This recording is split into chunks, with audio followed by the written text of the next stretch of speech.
all write our own stories. Where is Richard? I'd like to speak to him. I'm here. This time.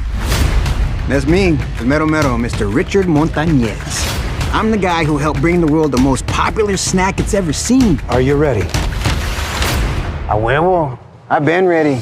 All right. It was a little bit more like this.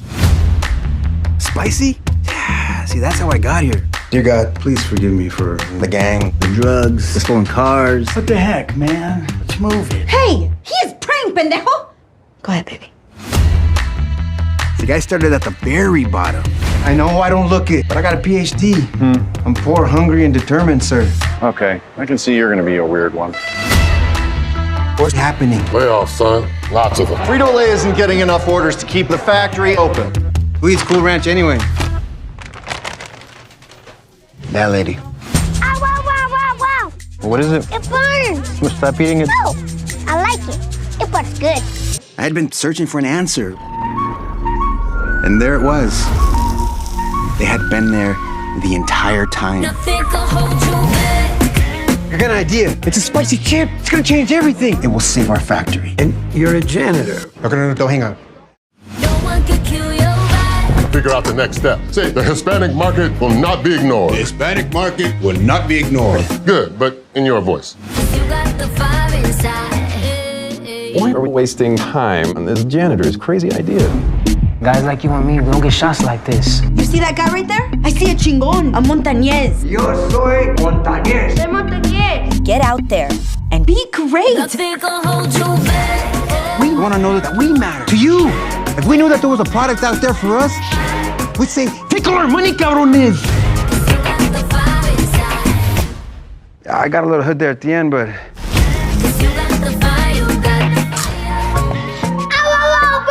Burns good or burns bad?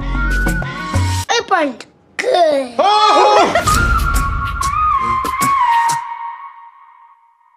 Boom, there you go. That was the trailer for Flaming Hot, arriving on Disney Plus as well as Hulu on June 9th. I'm Kuya. This is Nerds Rule the World. And I can't tell you how excited I am right now because as you see on the screen, I have the wholesome chola next door making chilaquiles out during chaos. She is the amazing screenwriter behind Flaming Hot. Linda Yvette Chávez, thank you so much for your time. I really appreciate it. Thank you for having me here. I'm excited.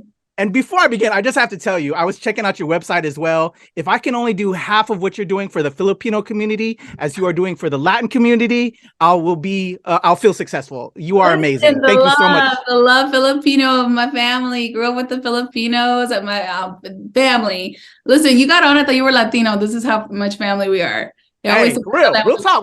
Nothing but love. Sometimes people think I'm Filipina. I love it.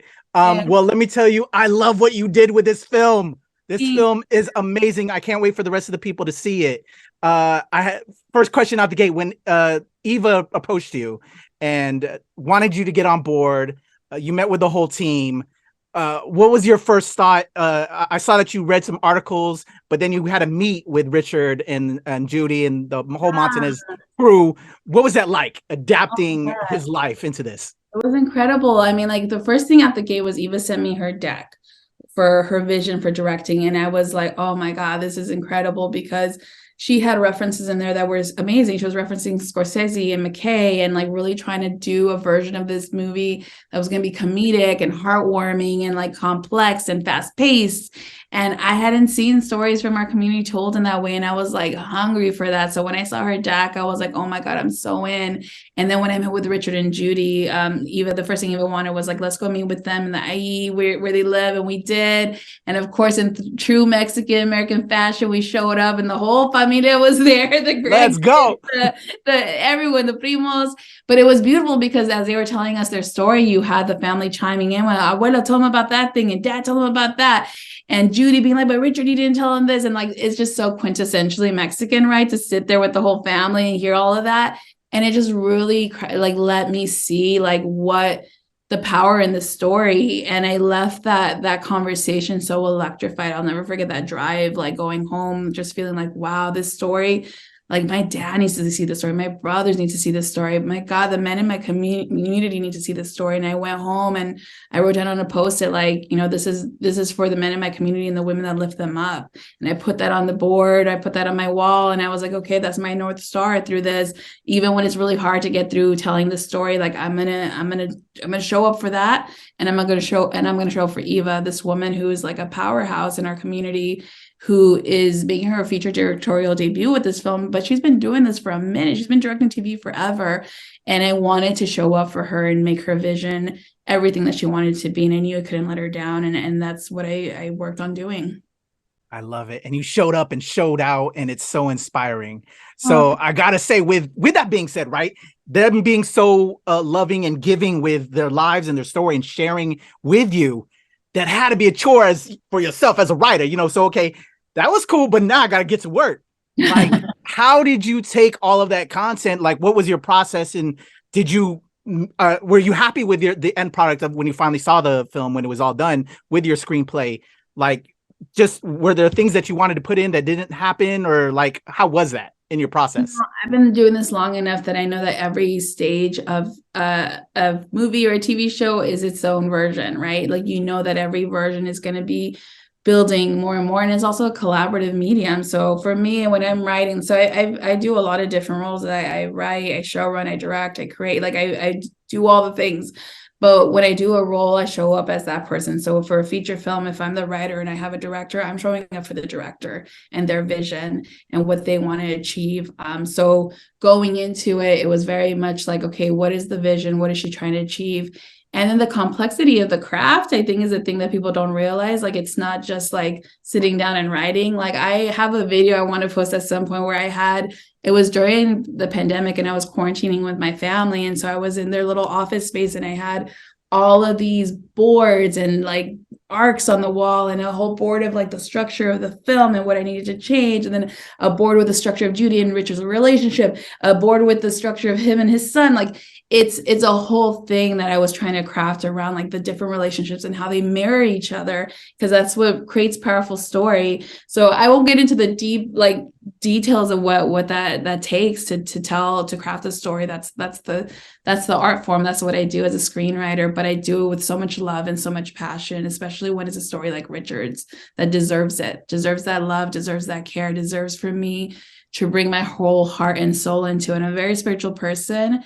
And to me, it's like it's a spiritual experience to channel in a story and to find the pieces that need to be told. And I felt like this story was one that I was being told the world needed to see. And that's what that's the reins I took. I love it. And I completely agree. And I want to go to your school so I can learn, because you're killing it. There's so many amazing lines and quotables in this joint that I can't wait for people to talk about it in regards to like the representation element that you did it so well. You did it so well. Like, what was that? Do you have, well, actually, you know, the question I really want to ask is, do you have a favorite line in all of that? I have many favorite lines, but one that I'm very proud of, well, two actually I'm very proud of, because one of them is like all over the place right now. It's like the line of like, does it burn good or does it burn bad? And it's like, it burns good. Like, that was a line I'm very proud of, because like I grew up saying that shit with my family, just like, oh, this burns so good. Like, because you eat spice food. Oh, right? yes. Yes. Oh, yes. Okay, so you would be eating with your family and everybody would be like, oh my God, it's so spicy, it's burning, you're sweating. But it's like, why do we put ourselves through it? Because it burns good, it tastes delicious. And that's all I was thinking about. I was like, oh, how cool would it be for like his kid to be saying that? And I love that has taken off. The other line that I love, that I'm very proud of, because I feel like it really hits everyone every time they see it, is that line where Vacho, his father, is fixing his tie and he says, I wish I was the man who made you the man that you are today. Oh my God, when I found that line, I was like, oh, Linda, that's a good line. I was like, I was so proud of that line and that moment, because I was so invested in Vacho and Richard's arc. I know that was an arc that, like, you know, there was some back and forth in conversations as we were developing whether or not that was a storyline that was important or not. And like for me, I was like, no, we have to, and Yvette teacher was like, no, it has to stay. And I really worked hard on that because I wanted it to be, because it's such a big part of his story. Like when you talk to Richard, like I learned so much about his history. There's so much in this that's true to who he is, and his experience with his father was a very complex, like difficult one. And I wanted that to be on screen. So I'm proud of that line. I love it. I love it. I love it. I love it. So I have so many questions, but I have little time. There's one of the quotes was like the Brown comment, and like there, there's like different lot of like, oh, if you want me to go there, I can go there. If you really want to, when they kind of pigeonhole us and they kind of form these structures about us. And I love how you walk that line and you went both ways with it. So beautiful. But since I'm a fan of Hensified and Annie Gonzalez, who is Judy in this, I just want to just show love to her with that. And that collaboration, how she got cast and you being a part of this project. What did you think when you saw her, doing her thing? Listen, Annie's like one of my best friends. Some people know this. Well, I think a lot of people know this at this point, but I've known her over 10 years. And like, it's been beautiful to rise up with her. It has been insane to be able to do Hensified with her. And now for her to be our Judy has been like crazy. I am one of those people who I'm like, best actor wins. I stayed out of the situation until the very end. Eva sent me tapes and it was like, here's who I'm looking at. And it was like 2 people and one of them was Annie. And I like saw it and I was like, oh, that's Judy. And it was like, she is the type of actress who brings her entire soul and her heart into her work.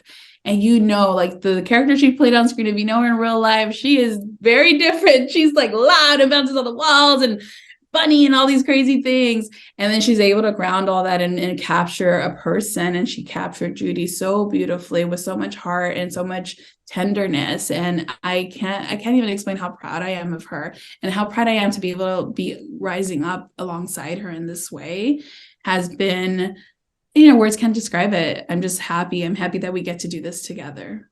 I love it. Well, I became an even bigger fan of her after her work on Flaming Hot.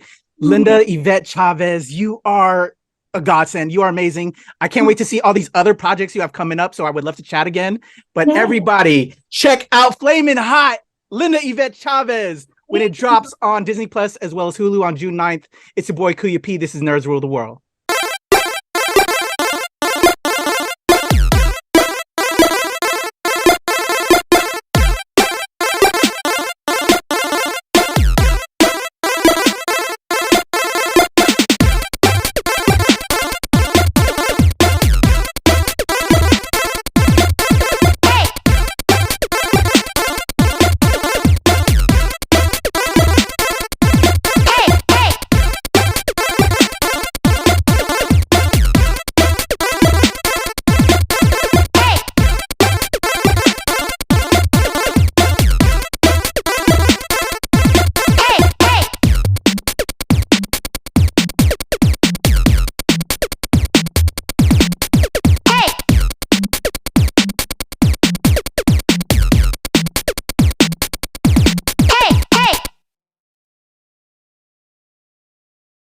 Kuya P, Nerds Rule the World. Hello, Linda. It's a pleasure to chat with you. Hi, likewise. Awesome. I'm going to count us in and bring us in and get going. Here we go. In a 1, 2, 3. Thank you so much, Linda. You are amazing. Thank you. Appreciate you so much. This is so fun. Take care. Have a great rest of your day.